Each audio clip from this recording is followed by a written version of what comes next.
In this video, I will show you how to embed any document on your Shopify store quickly and easily. So in this example, this is a PowerPoint presentation that people can click and scroll through. They can even download this if they would like to.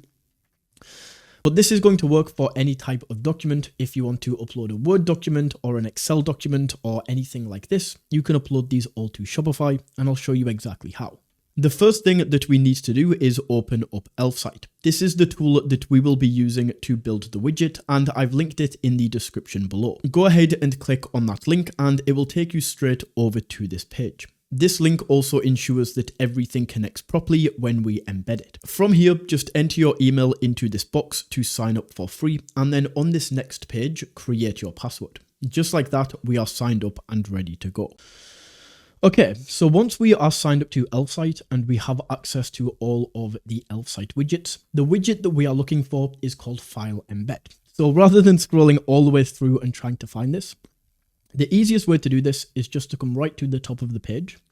And then in this search widgets box, we can click in and we can type in file. And then File Embed is going to appear right here. So we can go ahead and click into this. And right here under choose a template, you can see we have a bunch of different options for PDF files, Word documents, Excel tables, PowerPoint presentations.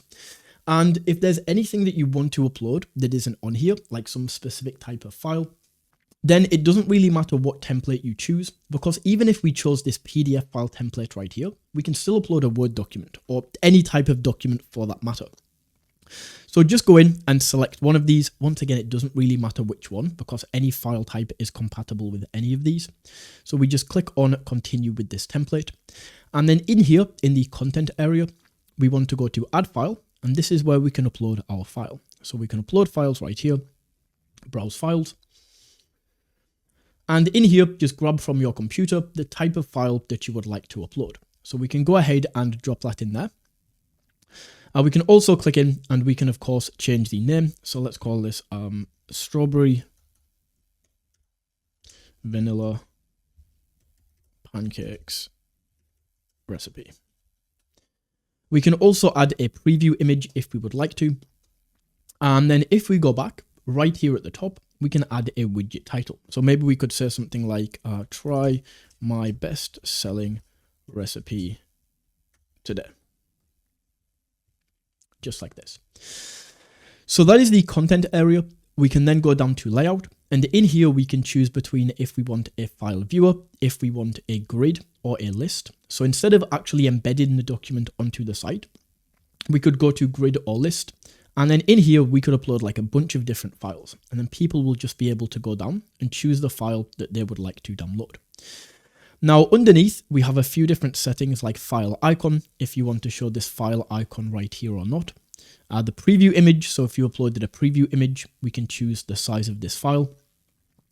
We can also go down to download settings, and this download link right here, we can choose to either have this off or on, whether you want people to be able to download this. And we can also choose what this says. And then finally, we have the width and height. You can go in and adjust this, but honestly, I would just recommend leaving this as 1, the default, because you're just going to mess up the dimensions otherwise. Then finally, we can go into the appearance, and in here, we can play around with the colors and fonts. So if we click into colors, we can play around with the widget title color right here, and you can see this is going to change. Let's just change this back to black. We can do the same for the name, the icon, even the background of the entire section, we can go ahead and change. And then we can do the same thing for fonts right here. We can go in and play around with the fonts. So once you have this set up and it now looks how you would like it to look, and we would like to add this to Shopify, all we then have to do is click on publish. And Elfsight is going to take us over to this page where we can now choose a plan. Now the plan I recommend everybody getting started on is this free plan right here. This is going to allow us to upload the file to our website, to drive traffic, to get people downloading and testing this out. And then later down the line, if you do want to upgrade, if you want access to more of Elfsight widgets, or if you want more monthly views, you can upgrade to one of these paid plans at any time. But for now, just select the free plan. And once that is selected, Elfsight is going to give us this piece of code that we can use to embed the file onto Shopify. So all we need to do is click on copy code, and then we can go over to the Shopify editor. In the editor, we just want to go to add section right here. And the section we want to add is called custom liquid. So we can type this in and we can add custom liquid. And then all we need to do is go over to this liquid code box and paste in the code that we just copied. After a few seconds, whichever file you decided to upload is going to appear here, just like this.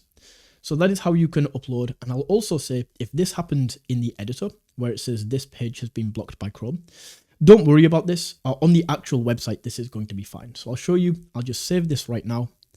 And then we can open up an actual view of the website. And if we scroll down now, as you can see, this is here. So don't worry about this message. Everything is still going to be working. Just check this on your actual site. But just like that, that is how you can upload any file to Shopify.